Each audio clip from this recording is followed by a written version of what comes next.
মৌসুমী লাইফস্টাইলে আরও একটি ব্লগে তোমাদের স্বাগত। আর আজ শনিবার সকালবেলা আমি কোথায় যাচ্ছি তোমরা বুঝতেই পারছো, কারণ তোমরা জানো শনিবার সকালে আমি কোথায় যাই। তো এখন 5:30 বাজে। এখন আমি বেরিয়েছি 5:20-25 মতো। সেখান থেকে যে ট্রেনটা পাস করলো দেখলে ওটা বাঘাযতীন স্টেশন দিয়ে ট্রেনটা পাস করলো। সিগনালে একটু দাঁড়িয়ে ছিল গাড়ি। তো যাই হোক, সকাল সকাল হসপিটালে তো চলেই এলাম। এইবার চলো গিয়ে এখনকার স্পেশাল কাজ যেটা সেটা করা যাক। এর মধ্যে 5:40 হয়ে গেছে, জানি না কত লাইন পড়বে। চলো আগে ভেতরে ঢুকি, তারপরে দেখি। এত সকালবেলা তাই কতগুলো বাইক এসে গেছে দেখো। আগে ভেতরে ঢুকি, তারপরে আসছি। দেখো 5:40 এসেছি, এখন 7টা বাজে। 5:40 এসে 9 নম্বরে নামছিল। বসেই আছি চুপ করে। কয়েকজন পেশেন্ট অবশ্য ঢুকে গেছে। এখন ফেরার পালা। আজকে দাদা নিতে এসেছে, কারণ সকালবেলা বললো ওয়ার্ক ফ্রম হোম বলে সে ছিল। এদিকে এখানে আমাকে নিতে আসতে আসতে অফিস থেকে ফোন করেছে স্পেশাল মিটিংয়ে, এখন তাকে অফিসে ছুটতে হবে। তো ঘরে এসে স্নান করলাম। খুব বুকে ব্যথা করছে আজকে, জানো তো। সেই জন্য আজকে আর অটোয় আসিনি, দাদা ক্যাবে করে নিয়ে এলো। খুব বুকে ব্যথা করছে। এমনি ঠিক আছি। আর তার মধ্যে ওর অফিসে হঠাৎ মিটিং পড়ে গেছে। 1 ঘন্টার জন্য একটা প্রেজেন্টেশন করতে হবে বলে চলে গেল এসে রেখে। কি জানি এরকম বুকে কেন, বুকের মাঝখানটা খুব ব্যথা করছে। এবার একটু শোবো। তো রান্নাবান্না সকালবেলা করে রেখে গেছে। বললো ডাল আর আলু সেদ্ধ করেছে, যদিও আমি এখনও দেখিনি, কারণ দেখার মতো পরিস্থিতিতে নেই। এসে আগে ফ্রেশ হলাম, স্নান টান করে এসেই বসলাম। এবার শুয়ে শুয়ে কালকের ভিডিওটা এডিট করব। আর ওদিকে মাম রেডি হচ্ছে, বেরোনোর সময় হয়ে গেছে। মিঠিকে নিয়ে তো 4টে, 3:30, 4টায় বেরোবো। এখন কি করে যে বেরোবো, তাই বলছি ঠাকুর কমিয়ে দাও বুকে ব্যথাটা। হয়তো দুপুরে খেয়ে একটু রেস্ট নিলে হয়তো ঠিক হয়ে যাবে। তো চলো আমি আগে একটু রেস্ট নিয়ে নিই, তারপরে আজকে সারাদিন তোমাদের সাথে থাকবো। মিঠি মাম কি প্রোগ্রাম করলো চেষ্টা করবো যতটা পারা যায় শেয়ার করতে। তো সঙ্গে থাকো। তো খেয়ে দিয়ে একটু শুয়েছিলাম, যদিও ঘুমাতে পারলাম না। আর এরকম মিঠি রেডি, সম্ভবত ক্যাবও এসে গেছে। তো চলো আমরা যাই, আর সঙ্গে থেকো। আর মিঠির হচ্ছে মুখের মেকআপ করা হয়নি, ড্রেসটা দেখা হ্যাঁ। এই যে পাটিয়ালা দেখো, তুমি ব্যাক ক্যামেরা যাও, আমি দেখাচ্ছি। যাও যাও যাও। এই যে মিঠির ড্রেস, আর মেকআপটা তো ওখানে গিয়ে হবে, ওখানে মেকআপ ম্যান থাকবে। মিঠি চুলটা দেখো, চুলটা চলে এসো কেমন চুল বাঁধা হয়েছে। হ্যাঁ, মিঠির চুলটা বেঁধে দিয়েছি আমি। ওদের খোলা চুল বলেছে। কি করে যে গরমে খোলা চুল দিয়ে থাকবো, আমি তো ঘেমে স্নান করে যাবো। তারপর কত মেকআপ থাকবে, মাথায় একটা জিনিস আছে ডেট, কত গরম লাগবে আমার। ওদের গ্রুপে তো সব ছোট ছোট বাচ্চা, সেই জন্য খোলা চুল বলেছে, কিন্তু তার মধ্যে মিঠির চুলটা অনেক বড়, খোলা চুল, ওই জন্য হালকা করে একটু ক্লিপ দিয়ে দিয়েছি। তো চলো যাই, যেতে যেতে গল্প করছি। আর ওখানে গিয়ে মিঠি মাম তো আগে চলে গেছে। মাম আরো 1-1.5 ঘন্টা আগে চলে গেছে। পাশে ওর একটা দিদি আছে, সেই দিদির সাথে। মাম মিঠির লুকটা কেমন হলো তোমাদের সাথে অবশ্যই শেয়ার করবো। তো মিঠি টেনশন হচ্ছে? ফাইনালি আমরা বেরিয়ে পড়লাম। 4টের সময় ঢোকার কথা। কাজ চালিয়ে দিয়েছে আর হচ্ছে 4টায় ঢোকার কথা, আমরা এখানেই 4টায় বেরোচ্ছি। কারণ 200 বাচ্চা কখনোই টাইমে আসতে পারে না।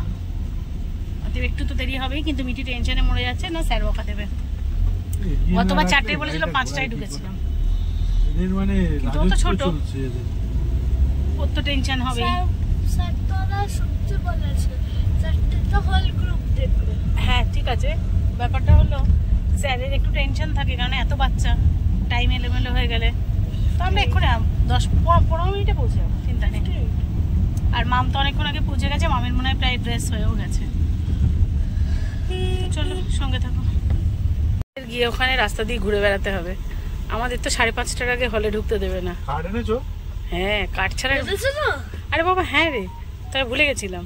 হ্যাঁ না, ওরা পার্টিসিপেন্ট, ওদের আবার কার্ড লাগে কোন কাজে?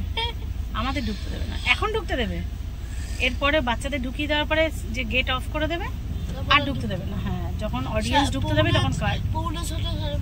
আমরা দুপুরবেলা খেয়াল হয়েছে, আরে ব্যাগ গোছায়নি তো, কার্ডও নেওয়া হয়নি।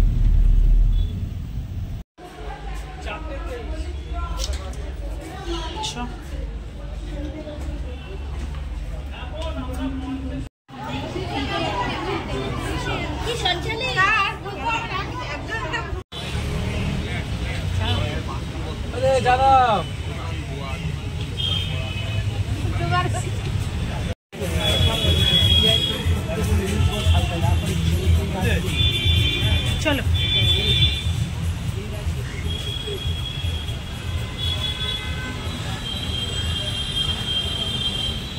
কি নিলে মেয়েদের জন্য দেখাও। চিপস আছে, বাদাম আছে, কোল্ড ড্রিঙ্কস নেবো একটু বাদে, আর চকলেট আছে। চকলেট আছে। ওদের তো খিদে পাবে, ওখানে কি খাবে, সেই জন্য অন্তত চকলেটটা খেলে অনেকটা এনার্জি পাবে, সেই জন্য একটু চকলেট নিয়ে নেওয়া হলো, চিপস আর চকলেট। আর বসে ভেতরে বসে যদি বাদাম টাদাম খাই সেই জন্য কিছু নিয়ে নিলাম। চলো, আর আমাদের জন্য এবার একটু চিড়ে ভাজা কিনতে যাচ্ছি। চিড়ে ভাজা খাচ্ছে, দুপুরে ভাত খায়নি, এখন চিড়ে ভাজা খাচ্ছে। মানুষ দুপুরে ভাত খায়, ভাত না খেয়ে চিড়ে ভাজা খাচ্ছে।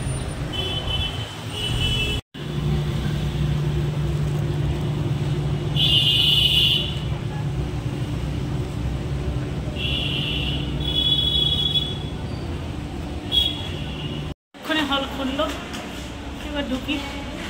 কষ্ট হয়ে গেছে এতক্ষণ বাইরে ঘুরে ঘুরে। কি বুঝলাম না, কি বললে? ডি ফাইনালি বাইরে থেকে ভেতরে এসে বসলাম। খুব কষ্ট ছিল, ঘেমে নিয়ে একসা হয়ে গেছি। চলো একটু জল খাই, খুব কষ্ট হচ্ছে। সবাই চলে এসেছি মিঠিদার মামের অনুষ্ঠানে। না না, আমার দরকার নেই। সবাই বড় সবাই বড় মামাকে, অনেকে কমেন্ট করে মামা কই, মামাকে সবাই আমরা তাহলে সবাই জোরে একটি হাততালি দিয়ে আজকে এই সন্ধ্যাটা শুরু করি। মামের পারফরমেন্সে আমি ভিডিওটা আর কি সাউন্ডটা মিউট করে দিতে বাধ্য হলাম, নাহলে কপিরাইট এসে যাবে। ডান দিক থেকে যেটা বসে আছে সাদা শাড়ি পরে, ওটা মাম নাচ করছে। আর মিঠি মামের এই মানে পারফরমেন্সের ভিডিও আমি শর্টসে আপলোড করার চেষ্টা করব। তোমরা নাচটা দেখতে চেয়েছিলে, তাই একটা ছোট্ট ক্লিপের মধ্যে একটু জুড়ে দেবে। রাত 11:45 বাজে, আর আমরা বাড়ি এলাম এই মিনিট 10-15। এসে খাবার করতে বসালাম। দুপুরে যে ডাল ভাত ছিল, শুধু ডাল আর ভাত আছে, কোনো সবজি বা ভাজা কিচ্ছু নেই, এবং ভাতও যা আছে 4 জনের জন্য যথেষ্ট নয়। খুব কষ্ট হচ্ছে, আমি যে মানে বুঝতে পারছি না তোমরা আমার মুখ দেখে বুঝতে পারছো কিনা। দাঁড়াও, এখানে ম্যাগি বসিয়েছি সেদ্ধ করতে। এত রাত্রে কি করব বলো? এই কটা সবজি কেটে রেখেছি আর ডিম সেদ্ধ করে রেখেছি। ছিলাম যে রাত্রেবেলা এখন আর কিচ্ছু করতে পারছি না, খুব কষ্ট হচ্ছে আমার। না খুব কোমরে কাটা, স্টিচে যন্ত্রণা হচ্ছে। ওই যে যেখানটায় নেফ্রোক্টমি অপারেশন হয়েছিল সেখানটায়। একে তো ডায়ালিসিস নিয়েছি, তার উপরে এসে সেইভাবে শুতেও পারলাম না, কারণ মিঠিকে আবার রেডি করতে হলো। দাঁড়াও, এটা একটু বসিয়ে নিই।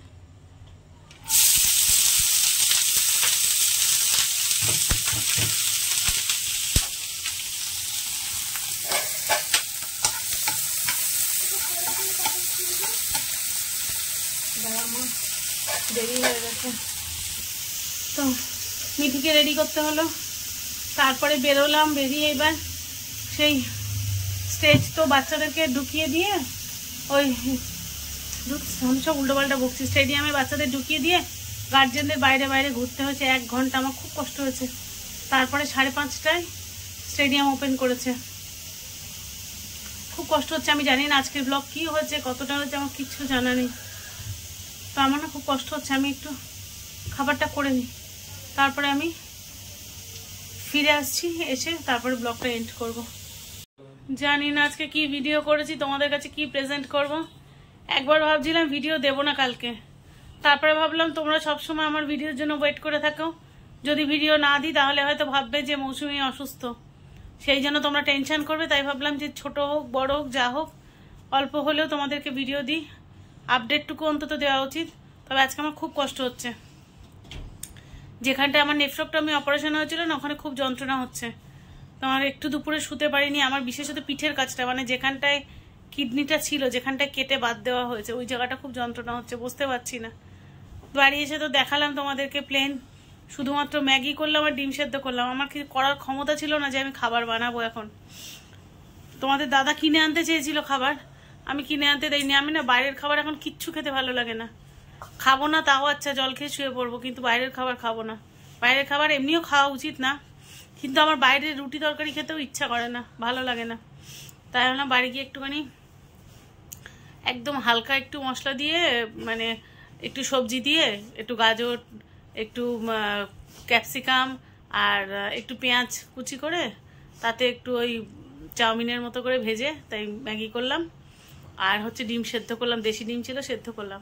ব্যাস রাত্রে এটাই খেলাম, আর কিছু করার নেই। রাত্রি যা হোক করে চলে যাক, সকালবেলা দেখা যাবে আবার। তো ভাবলাম ব্লগটা শেষ করি, কারণ আজকে আমি আর কথা বলতে পারছি না। যদিও আমি ওখানে কিন্তু হলে বসে বসে তোমাদের কমেন্টসের রিপ্লাই দিয়েছি, আর জানি না পরে আবার দু একটা হয়তো এসেছে, সেগুলো এখন শুয়ে শুয়ে দিয়ে ঘুমিয়ে পড়বো। আজ তাড়াতাড়ি ঘুমাবো। তো আজকের ব্লগটা এখানেই শেষ করি। সবাই যে যেখানে আছো ভালো থেকো, সুস্থ থেকো। আর যদি নতুন বন্ধু আমার চ্যানেল ভিজিট করে থাকো, প্লিজ আমার চ্যানেলটা সাবস্ক্রাইব করে আমার চ্যানেলের পাশে থেকো। আর যদি আমার ব্লগটা ভালো লেগে থাকে লাইক কমেন্ট শেয়ার করে পাশে থেকো। দেখা হচ্ছে নতুন ব্লগে, ততক্ষণের জন্য সবাইকে শুভরাত্রি।